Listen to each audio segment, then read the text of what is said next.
Ya, baik. Mari kita awali pembelajaran ini. Bismillahirrahmanirrahim.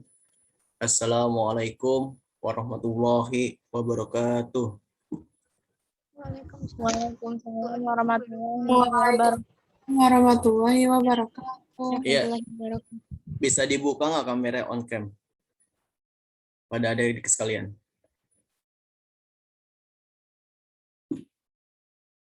Ya, baik. Bapak ingin ada pantun sedikit nih. Belajar dengan guru matematika. Setelah itu pulang ke rumah. Sebelum acara dibuka, mari bersama-sama ucapkan bismillah. Bismillahirrahmanirrahim. Baik. Allahumma sholli ala sayyidina Muhammad wa ala sayyidina Muhammad. Kama shallaita ala Ibrahim wa Ibrahim fil alamin innaka Hamidum Majid. Apa kabar semuanya adik-adik sekalian? Pada saat semuanya? Alhamdulillah baik, Pak. Alhamdulillah baik ya. Sebelum memulai pembelajaran, Bapak ingin mengabsen terlebih dahulu ya pada kalian semuanya. Yang hadir siapa dan yang tidak hadir siapa aja. Baik. Yang pertama Ahmad Sauki Sudiman ada. Budiman, maaf. Ahmad Sauki Budiman ada. Nggak ada ya? Baik.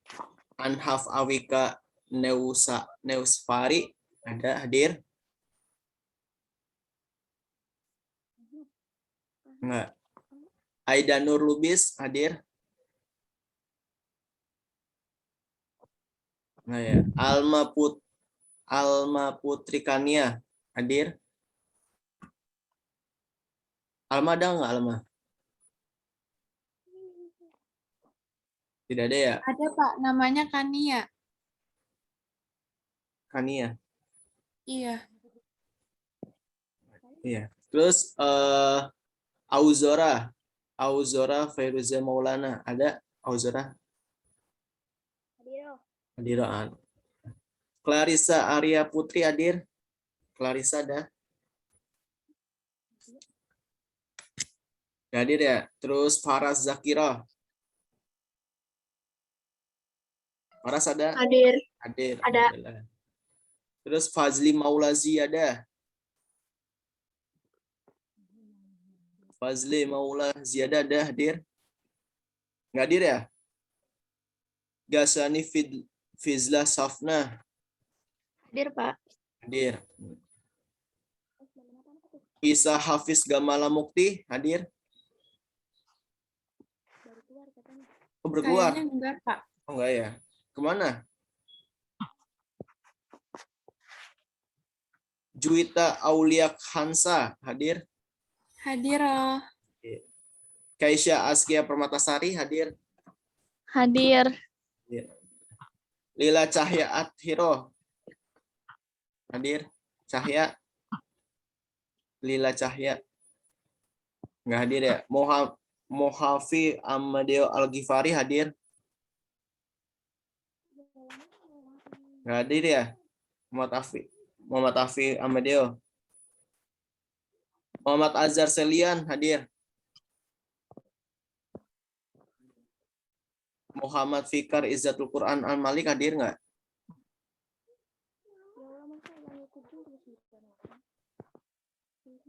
Nggak hadir. Muhammad Yafi Akmam hadir?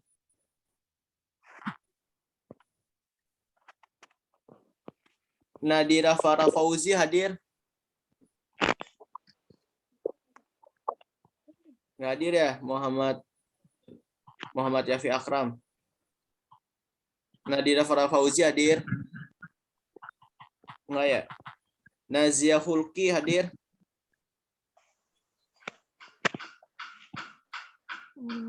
Kuratu Ainu Isa. Hadir. Hadir ya. Ada Ditya Rizky Raisa hadir? Terus Randika Pratama Syah hadir? Ada hadir ya. Riyadatul Karomah hadir? Baik. Salwa Sukira Al-Amin hadir. Salwa hadir, Salwa. Oh, ya. Terus Siti Fauzia Rahma hadir. Sahilal Azora hadir nggak? Sahilah. Nah ya. Artinya tidak, Pak. Oh, enggak. Kemarin minggu lalu dia hadir ya. Kemana dia? Tisha Ayu Rahmawan. Tisha Ayu Hadir, Pak. hadir. Yunita Kartika Pratiwi hadir. Zakiatun Naimah hadir. Ya, yang tidak tadi disebutkan ada yang hadir. Mohafi Amedio hadir ya? Bermasuk. Iya, sama Farisa. Pak. Sama Farisa ya? Oke, baik. Iya. Udah, mari kita awali pembelajaran hari ini. Sebelum memasuki materi yang baru, kalian ada yang masih ingat nggak materi minggu lalu apa? Ada yang bisa dijelaskan? Ada yang masih ingat?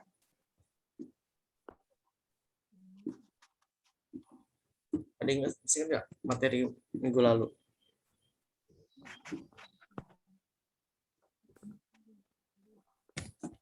Masih ada yang ingat? Juwita masih ingat Juwita? Materi minggu lalu. Yang tentang ini apa? Perkembangan Daulah Islam masa Daulah Abbasiyah. Iya, An-Nazar fil Mazalim. An-Nazar fi Mazalim. Iya, apa? Pasar, aku pasar sih. Masa. Tingkat banding jika ada yang melakukan kesalahan dikurangi. Apa sih itu? Gimana ya? Baik, Bapak jelaskan sedikit saja. Jadi materi kemarin itu tentang pengembangan ilmu pengetahuan. Nah, di masa Daulah Abbasiyah yang dipimpin oleh Abu Ja'far Al-Mansur ini, beliau ini sangat cinta ilmu pengetahuan. Nah, sehingga harta dan kekuasaan beliau ini untuk kemajuan ilmu pengetahuan. Nah, siapa yang ingin mengembangkan ilmu pengetahuannya, ingin menuntut ilmu ke negeri seberang, itu akan dibiayai oleh Khalifah Abu Ja'far Al-Mansur ini. Nah, dan akhirnya banyaklah peminat itu. Lahirlah kedokteran, filsafat, kimia, botani, astronomi, dan lain-lainnya. Nah, terus terjadi faktor-faktor yang berkembangnya ilmu pengetahuan berkembang pesat. Yang pertama itu terjadi asimilasi budaya, bahasa, pengetahuan antara bangsa Arab dan bangsa lainnya. Nah, maksudnya itu apa? Maksudnya itu terjadi itu. Nah, di masa ini yang terjadi asimilasi itu masa pemerintahan Daulah Abbasiyah itu Khalifah Abbasiyah banyaknya bangsa non Arab. Jadi orang-orang Turki yang masuk Islam dan memberi warna baru dalam perkembangan ilmu pengetahuan. Nah, itu asimilasi budayanya. Nah, contohnya itu adalah bangsa Persia berjasa dalam perkembangan ilmunya. Nah, perkembangan ilmu filsafat dan sastranya, serta pengaruh budaya India yang terlihat pada bidang kedokteran, matematika, dan astronomi. Jadi, yang pengembang ilmu itu lahirnya itu di daerah dari asalnya dari orang India dan orang Persia seperti itu. Terus yang kedua, gerakan penerjemah di berbagai ilmu pengetahuan dari bahasa asalnya ke bahasa Arab. Gerakan ini berlangsung sejak Khalifah Abu Ja'far Mansur hingga Khalifah Harun Rashid. Jadi maksudnya itu adalah yang ilmu pengetahuannya itu misalnya umpamanya dengan bahasa Mandarin Cina. Nah, diterjemahinlah ke bahasa Arabnya seperti itu. Terus yang ketiga, pendirian pusat studi dan kajian yang diberi Baitul Hikmah. Nah, Baitul Hikmah itu adalah tempat ilmu pengetahuan. Nah, kalau sekarang ini disebutnya seperti perpustakaan atau kampus, seperti universitas. Itu disebutnya Baitul Hikmah di zamannya Daulah Abbasiyah. Terus yang keempat itu pembentukan Majelis Munazaroh pada masa Khalifah Abdullah Al-Makmum menjadi pusat kajian yang mengupas segala persoalan hukum keagamaan. Nah, di Majelis Munazaroh itu mengupas segala permasalahan hukum keagamaan. Nah, yang ingin punya masalah tentang hukum keagamaan itu datangnya ke majelis munazarah. Seperti itu. Sudah ada yang paham belum sampai di sini? Sudah, yang lainnya sudah paham? Insya Juwita? Allah sudah paham. Nah, Pak. terus ada kemajuan administrasi pemerintah Daulah Abbasiyah. Nah, yang itu ada 5 ya. Pengangkatan wazir itu maksudnya Perdana Menteri. Nah, dibantulah wazir itu, Perdana Menteri dibantu oleh departemennya. Dibagi-bagi itu ada 5. Yang pertama itu Diwanul Kharij, Departemen Luar Negeri. Terus Diwanul Ziman, Departemen Pengawasan Negara, Urusan Negara. Terus Diwanul Zundi, Departemen Pertahanan dan Keamanan. Diwanul Akharoh, Departemen Tenaga Kerjaan dan Pendidik. Diwanul Rasail, Departemen Pos dan Telekomunikasi. Nah, Departemen Luar Negeri ini mengurusi urusan ini hubungan internasional antara Daulah Abbasiyah dengan negara-negara lain seperti negara Eropa dan Andalusia yang bekerjasama dengan Daulah Abbasiyah. Diwanul Ziman itu jadi pengawasan urusan negara itu yang berada di Daulah Abbasiyah, kekuasaan Daulah Abbasiyah itu diurusi oleh Diwanul Ziman, departemennya. Terus Diwanul Zundi, Departemen Pertahanan dan Keamanan. Nah, jadi keamanan dan pertahanan kekuatan militer itu Daulah Abbasiyah itu dibantu oleh Diwanul Zundi. Terus Diwanul Akharoh, Departemen Tenaga Kerja dan Pendidikan. Nah, yang ingin bekerja di Daulah Abbasiyah itu melalui Diwanul Akharoh. Terus Diwanul Rasail, Departemen Pos dan Telekomunikasi. Tuh.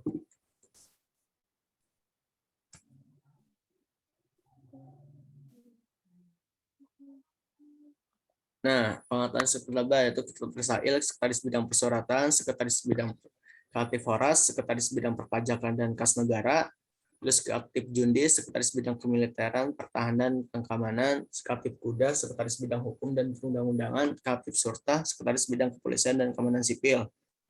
Jadi ini Resol Kitab itu ada sekretaris negara dibantu oleh 5 orang sekretaris. Gitu. Terus pembentukan Mahkamah Agung yang menangani beberapa bidang hukum. Al-Qodi, ada Al-Qodi. Al-Qodi itu mengadili perkara agama. Jadi hakim itu disebut Al-Qodi. Kalau ada masyarakat yang mengalami perkara agama, itu datangnya ke Al-Qodi, ke hakimnya disebut Al-Qodi. Nah, ahli hisbah mengadili perkara umum baik pidana maupun perdata, hakim disebut Al-Muqtasahib. Nah, terus yang ketiga An-Nazar fi Mazalim, pengadilan tingkat banding setelah dari pengadilan Al-Qodi dan Al-Hisbah. Nah, ada yang tahu kan banding itu apa? Banding, udah ada yang tahu banding itu apa? Tingkat banding. Auzora tahu banding itu apa? Ada yang ingat banding itu apa? Juwita tahu banding apa? Tingkat banding? Enggak, Pak. Enggak. Oh, baik. Baik, Bapak jelaskan lagi. Banding itu adalah permintaan melakukan pengurangan masa hukum. Jadi yang tadinya awalnya dia dihukum 20 tahun, 30 tahun, minta perbanding kepada hakim, kepada Al-Hisbah dan Al-Qodi untuk dikurangi hukuman tersebut yang tadi 20 menjadi 5 tahun. Seperti itu. Itu disebutnya banding. Sudah ada yang paham sampai di sini?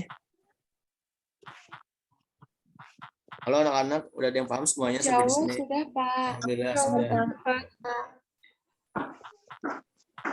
Baik. Terus kemajuan di bidang politik. Yang pertama itu adalah menjalin kerjasama politik dengan Raja Frank di sebagai wilayah Andalusia Spanyol. Nah, ini menjalin kerjasama politik itu memperluas dagang politik dengan Raja Frank di wilayah Indonesia serta memperluas kerajaan Islam dan Indonesia pada masa Daulah Abbasiyah. Terus yang kedua, menjalin hubungan dengan Afrika Barat, tujuannya adalah menambah kekuatan dan kekuasaannya Abbasiyah di Baghdad dan Irak. Terus ada kemajuan di bidang militer. Periode pertama itu 750 sampai 847 Masehi. Nah, kebijakan militer ini diambil pada periode ini merupakan usaha para khalifah dalam memberikan pemerintahan yang tangguh. Jadi yang di periode pertama itu dipimpin oleh para sahabat usaha para khalifah. di mana Khalifah Mutawakil memegang kekhalifahan. Jadi pada periode pertama itu pemerintah kekuatan militer itu sangat kuat pada periode pertama ini. Nah, di periode kedua ini, di periode kedua ini, jadi pemerintahan ini dipengaruhi oleh bangsa Persia, yakni kekuasaan dinasti, di mana Khalifah Mutawakil memegang khalifahan, dipengaruhi oleh orang Turki yang mengakibatkan banyak Turki yang menduduki posisi penting dalam jabatan militer. Jadi di masa ini sudah tidak ada para asli Arabnya langsung, yang ada itu para orang-orang Turki. Jadi yang di periode ini banyak kuat dipengaruhi oleh orang-orang Turki. Nah, terus periode ketiga munculnya kekuatan politik dari Bani Buaya yang beraliran Syiah. Nah, Bani Buaya ini sangat pengen untuk memegang tampuk kekuasaan pada masa Daulah Abbasiyah. Nah, akhirnya di periode keempat pada tahun 1094 sampai 258 Masehi, pemerintah Daulah Abbasiyah itu di bawah kendali orang Saljuk dari Turki itu mampu menghilangkan Bani Buaya yang berkuasa lama dalam pemerintah Daulah Abbasiyah. Nah, orang-orang Turki ini akhirnya mengambil alih dari tangan khalifah. Nah, di tangan ini tuh kuasa di periode keempat ini kekuasaannya Daulah Abbasiyah itu sudah sangat lemah karena banyak orang-orang yang sudah cinta hubud dunia, yaitu cinta kepada dunia. Terus berdirilah tuh Daulah Umayyah, di Andalusia kan udah ada punya kerajaan lah, sudah ada ketidaksukaan kepada Daulah Abbasiyah. Terus Afrika Utara itu udah memisahkan diri lah dari Daulah Abbasiyah kan pada di masa periode keempat ini. Terus di masa Afrika Utara itu terbagi menjadi Daulah Idrisiyah, yaitu ada di Maroko, Mesir, dan Tunisia. Nah, itu tuh dia mengundurkan diri atau membangun negara selain dari Daulah Abbasiyah. Terus kota Baghdad itu tidak lagi menjadi pusat peradaban dan kota internasional. Jadi seperti kota biasa di kota Baghdad itu. Terus dan terakhir tuh ilmu pengetahuannya semakin melesit, atau melesit itu maksudnya tuh sudah berkurang, sudah tidak memikirkan ilmu pengetahuan lagi. Jadi berkembang seiring dengan keadaan politik dan militer juga merosot kan. Terus lahirlah golongan Syiah Islamiyah yang mendirikan Daulah Fatimiyah dan mengangkat Ubadillah Al-Mahdi sebagai pemimpinnya. Seperti itu. Nah, seiring waktu di tahun 1258 Masehi, bangsa Tartar atau disebut bangsa Mongol itu menghancurkanlah kota Baghdadnya sebagai pusat pemerintah Daulah Abbasiyah. Seperti itu. Nah, sampai di sini ada yang paham nggak materi yang kemarin? Yang kakak jelaskan. Ada yang paham? Semoga paham semua ya. Baik. Selanjutnya materi yang hari ini adalah kebudayaan Islam pada masa Daulah Abbasiyah.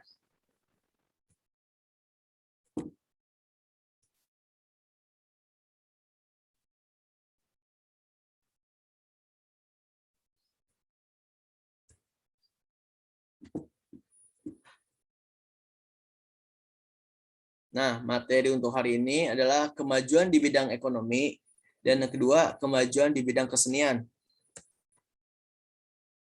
Nah, kemajuan di bidang ekonomi, sektor perdagangan, perekonomian masyarakat pada masa Daulah Abbasiyah.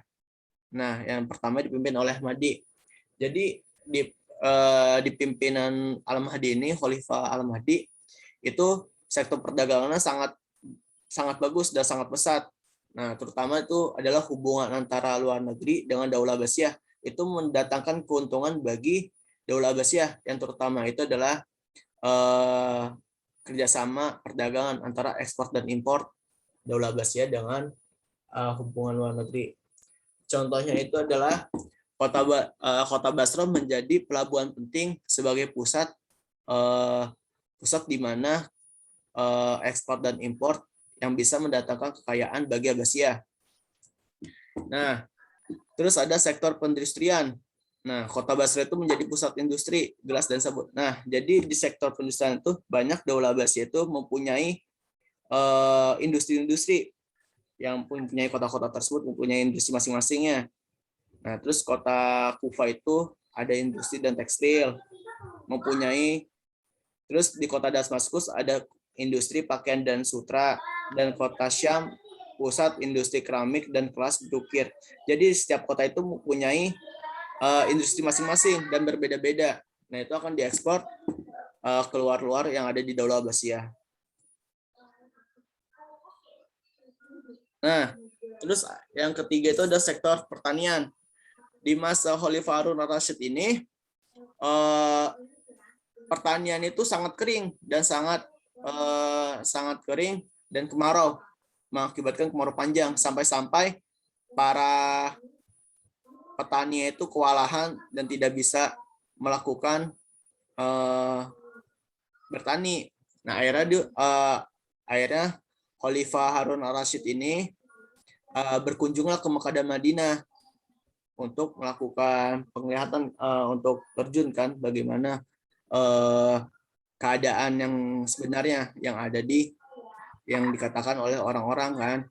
Akhirnya ada usulan dari, maaf, suara siapa itu? Keisha ya? Baik, terus depan lah kalau nggak bisa. Terus di ini ada dari permaisuri itu mengusulkan usulan kepada Khalifah Harun al-Rasyid. Nah, supaya untuk dibangun bendungan dan terusan dapat mengalirkan air ke ladang. Nah, akhirnya tuh usulan tersebut tuh sangat disetujui oleh Khalifah Harun al-Rasyid. Akhirnya benar usulan tersebut akhirnya dilakukanlah tuh, dan akhirnya bendungan tersebut tuh diberi nama Bendungan Zubaidah. Nah, bisa dilihat adik-adik sekalian, inilah bendungannya yang dibuat pada Khalifah Harun al-Rasyid pada masa Daulah Abbasiyah yang ada di bawah sini nih. Ini adalah bendungan tersebutnya yang masih ada sampai saat sekarang ini. Sampai di sini ada yang ingin bertanya atau yang belum paham ingin tanyakan, silakan adik-adik sekalian. Auzora sudah paham? Keisha, Askia? Insya Allah, Pak. Insya Allah. Baik. Tisha Ayu. Sudah paham? Tisha Ayu sampai di sini? Sebelum lanjut. Amadeo. Amadeo sudah paham sampai di sini, Amadeo? Insya Allah. Baik. Nanti Bapak akan tanya kepada kalian. Raditya, sudah apa? Haikal Ahmad? Insya Allah, Pak. Baik. Jangan pada diem-diem aja, nanti pada tidur lagi nih. Kamera dimatiin. Lagi pada makan. Dibuka kameranya. Oh enggak, alhamdulillah. Terus ada kemajuan di bidang seni budaya. Oke, lanjut saja ya. Nah, terus ada seni arsitektur dari bukti. Nah, ini nih gambar ini nih ada dua gambar. Ini adalah peninggalan Masjid Samaro dan Masjid Ibnu Tolun. Nah, yang ada di atas ini adalah Masjid Samaro dan yang di bawah ini Masjid Ibnu Tolun.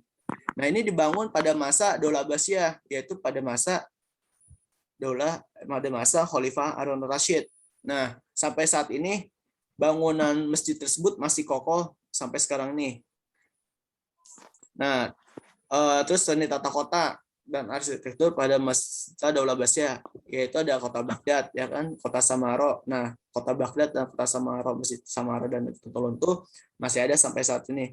Mudah-mudahan kita bisa dapat berkunjung ke Baghdad dan kota-kota yang dulunya penyebaran Daulah Abbasiyah. Selanjutnya ada seni sastra. Nah, jadi pada masa Daulah Abbasiyah itu banyak lahirlah sastrawan. Siapa saja sastrawannya tersebut? Sastrawan itu adalah para penyair. Nah, tokoh-tokohnya tersebut ada sebagai di bawah ini nih. Ada 5. Yang pertama itu ada Abu Atiyah. Abu Atiyah itu sebagai para penyair.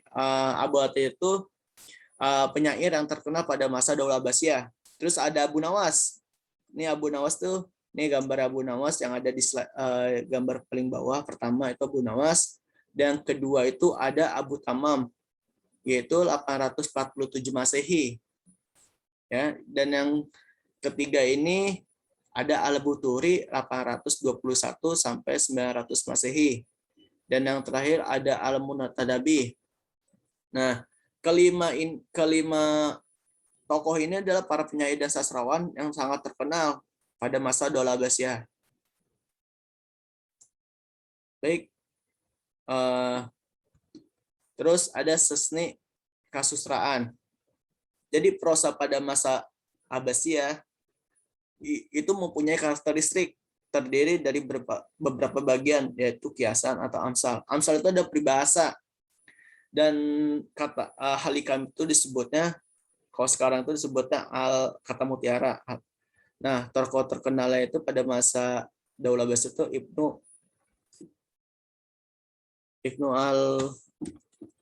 Terus ada puisi genre sajak puisi dengan beberapa cirinya, antara lain. Nah, antara lain itu yang pertama itu ada 4 ya.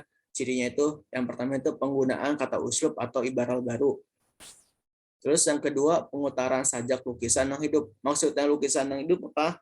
Jadi sajak itu menjelaskan tentang alam, binatang. Nah, itu disebutnya sajak lukisan yang hidup. Terus yang ketiga itu ada penyusupan ibarat filsafat. Jadi sajak itu dimasukin tuh kata-kata filsafatnya. Nah, terus yang terakhir itu kelahiran kritikus pada sastra pada zaman banyaknya lahir kritikusnya, sastranya. Nah, pada masa Daula Abbasiyah itu yang paling terkenal itu penyair yang terkenal itu sampai saat ini itu Abu Nawas. Ada yang tahu nggak syairnya Abu Nawas yang terkenal sampai sekarang ini? Ada yang tahu nggak, adik-adik? Yang bisa ada yang tahu? Yang terkenal pada saat ini? Enggak. Nah, bisa dilihat di YouTube, dibuka itu terkenal sampai saat ini. Namanya itu syairnya Abu Nawas itu adalah Al-Itiraf Tobat Nasuha. Itu syair Abu Nawas yang dibuat pada masa Daula Abbasiyah sampai saat ini. Ya, akhirnya dinyanyikan oleh Haldad Awi yang syairnya seperti ini. Ilahi lastulil firdau. Nah, itu syairnya Abu Nawas. Nah, itu pernah dengar kan syair seperti itu? Pernah.